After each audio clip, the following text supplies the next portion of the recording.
Shalom peeps, welcome back to the channel. We are on our way to a couple of places. We have to run a few errands because we let yesterday get away from us. So today is Monday and we are going to get things done because we are both off today. I want to say shalom to peeps. Shalom, shalom. Son Christ bless. So we're on our way to Harbor Freight first.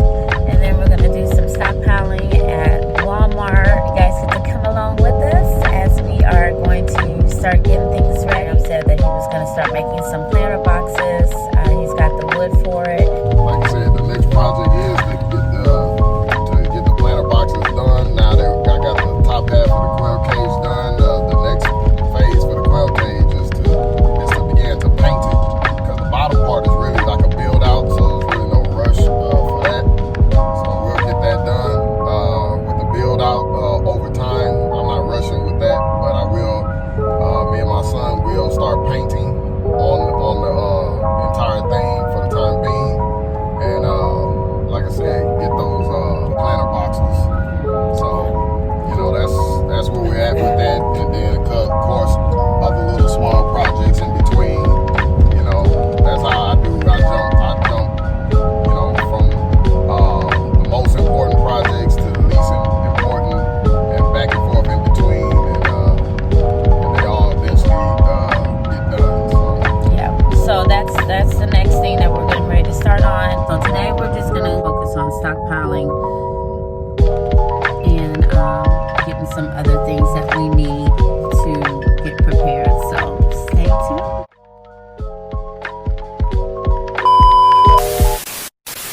tuned. Ram is in Harbor Freight right now. And he's been in there for about 20 minutes. I know that this is going to be like a challenge for him. He usually goes into Harbor Freight and he just uses his card and buys whatever he wants. But because he's only working with $40 for his allowance, using discipline, a lot of people in Houston just can't drive. I'm just going to be honest. They just can't drive. But like I was saying, this is like a challenge for Ram because he usually just uses his card and buys what he needs. But because we're trying to operate out of discipline, he took his allowance in there. And here he comes. He's coming now. Look. So I guess we'll see how much he spent. Let's see how he did. I could have got more than I did. I thought I was going to go over. Yeah, but shoot. Actually, I stopped $10 short. Good. Look at you. I was just telling them. But I actually, I could have got one or two more things. Well, it's good that you didn't go over budget, so yeah. You can just keep the $10 I on think you. She gave me a discount too, though. Oh, like an employee discount? I don't know. She gave me some kind of coupon discount. Oh, good. Look at favor. All praises. 33% off. See, coupon discount.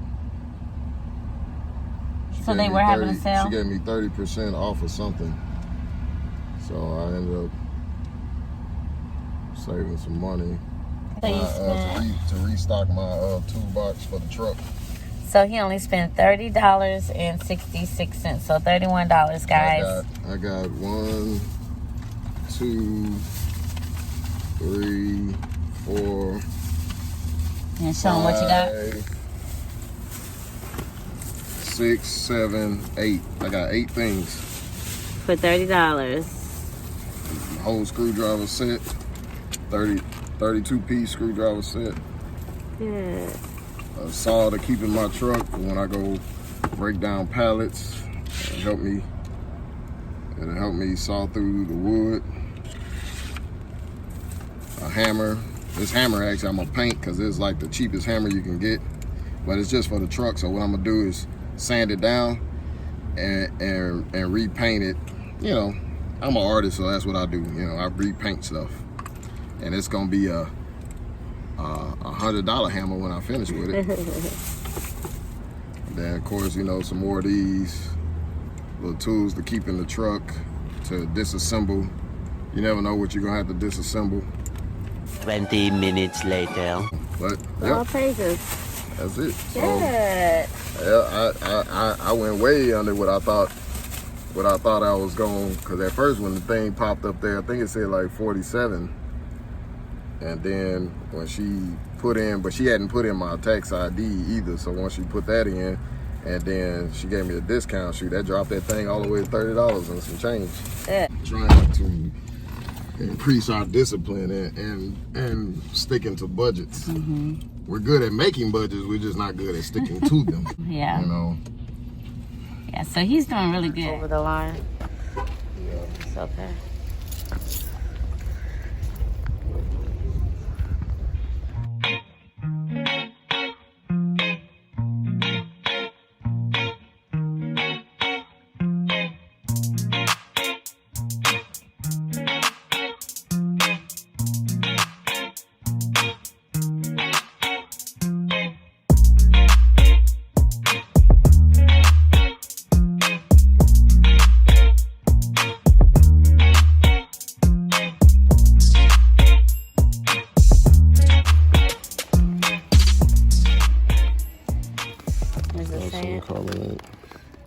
Does it matter? I mean, probably not. I mean, it would be like more of a trial test. If you want to get some, It's up to you. that's supposed to be good stuff, right? Grapeseed oil. Yeah. To cook with. This is just a stockpile, right? Right. So it's gonna go at the top of the cabinet. The one for the 7, it's in the wrong spot. So that big bag is 7. That's a 25. Oh yeah, that's a 25. That's a 5. Okay. So how many we getting? 1 or 2? We can get 2. We were only gonna get like $25 worth of canned goods. Okay, right. We can get a little at a time, but we're nowhere near what we imagine. One closet, nothing else. It's just canned goods, like a whole. That's a storage. Okay. You know, and you got to have a separate storage like that for each and every item. You're gonna have a designated location full of buckets stored up of food and different things of that nature. That's how you stockpile. Piling up. Right. This stuff is supposed to actually pile up on top of each other. Right. There's supposed to be so much of it that you run out of room.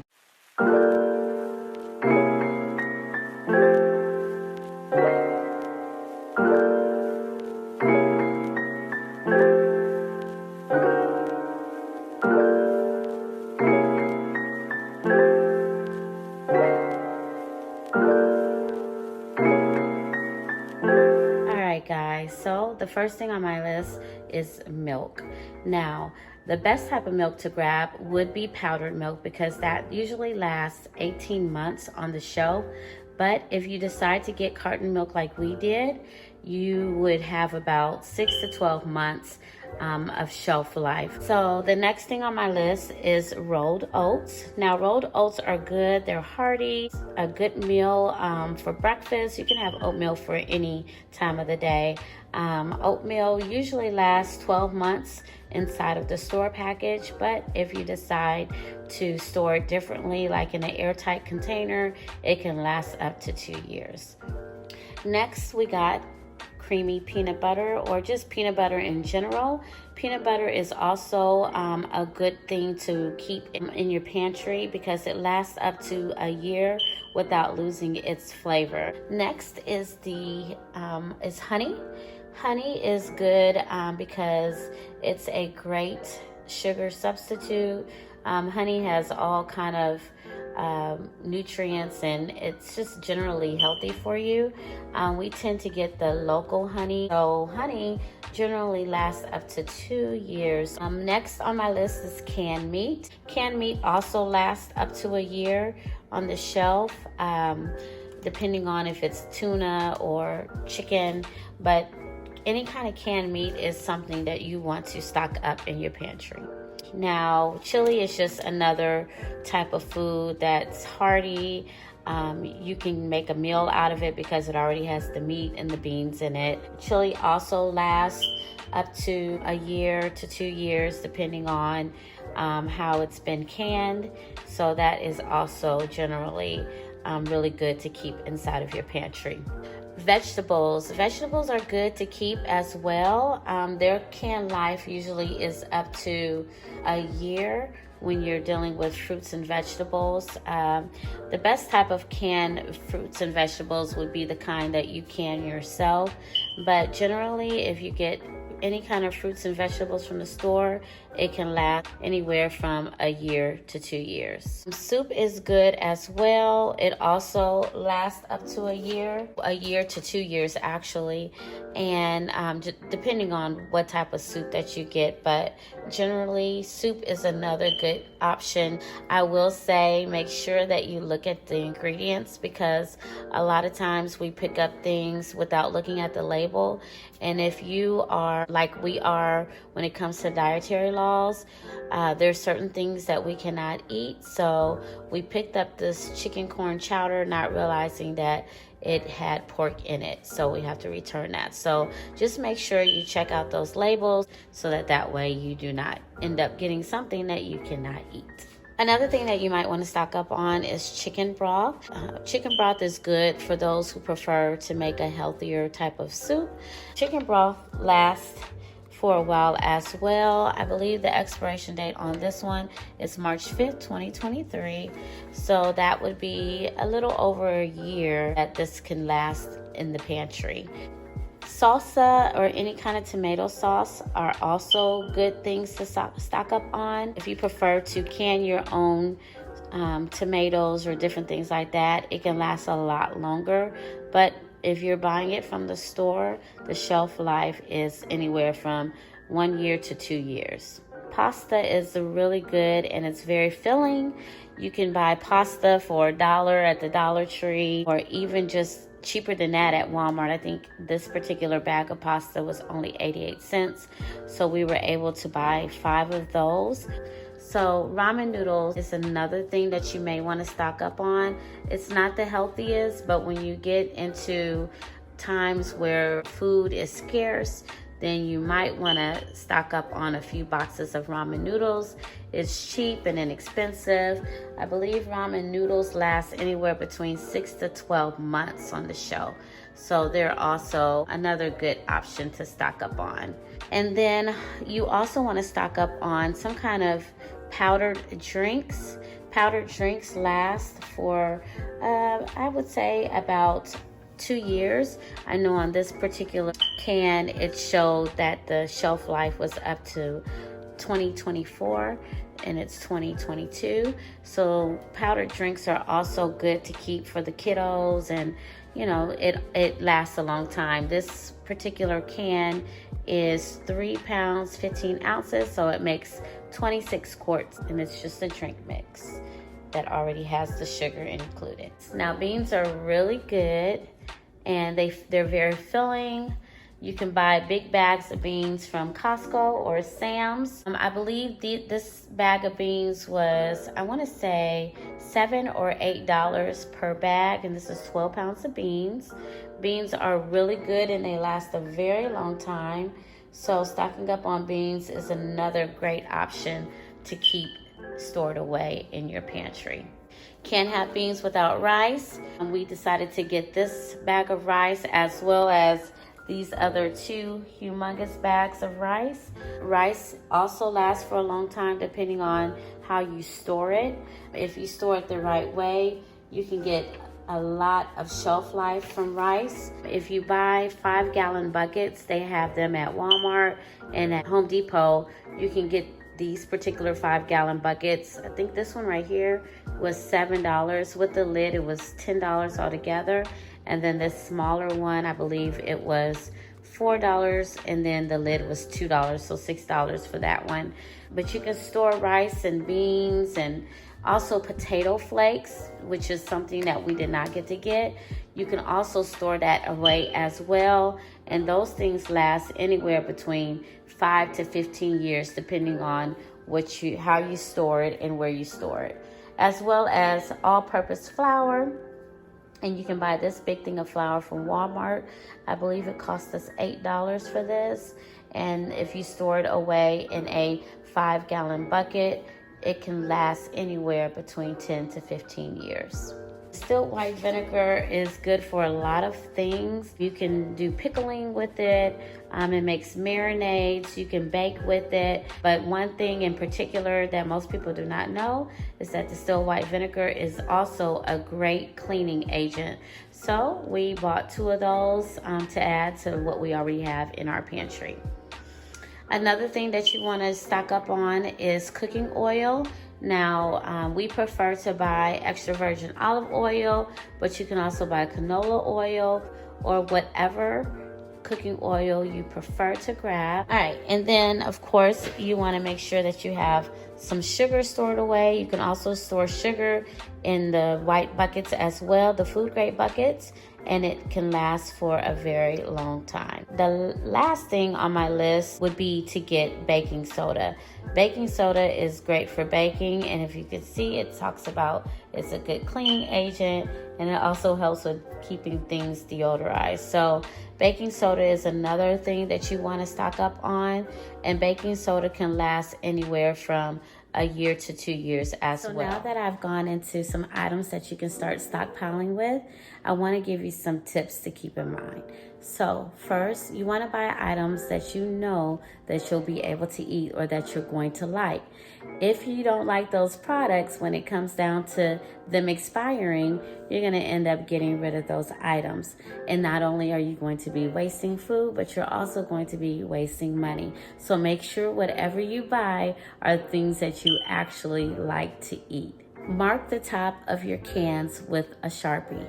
You want to put the expiration date at the top so that way it's easier for you to see when that particular item is going to expire. Sometimes those expiration dates might rub off after a year or two, and then that way you can circulate your cans into your regular pantry items that you're going to eat. Tip number 3, buy a little at a time. If you buy a little bit at a time, you'll start seeing your stockpiling build up. Another tip that a lot of us don't think about is make sure that you are buying extra for others. So when we go buy products for our stockpile, we buy it in quantities of 5.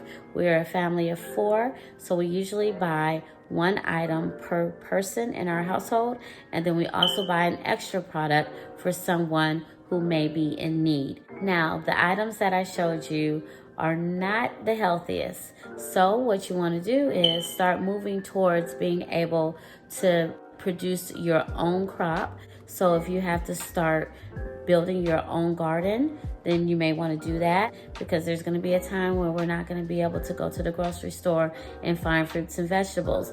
You also want to be able to start canning those fruits and vegetables and packaging things up so that way they are lasting for long periods of time. Proverbs 31 talks about the Proverbs 31 woman, where she prepared a vineyard for her household. There was fruits and vegetables that she planted. It also talks about how she stored up food for her household. All of these things are things that we should be gleaning from, so that way we are prepared for those perilous times. So I hope that you enjoyed today's video. I hope that you got something from it, and I hope that it inspired you to go start preparing now for those situations to come.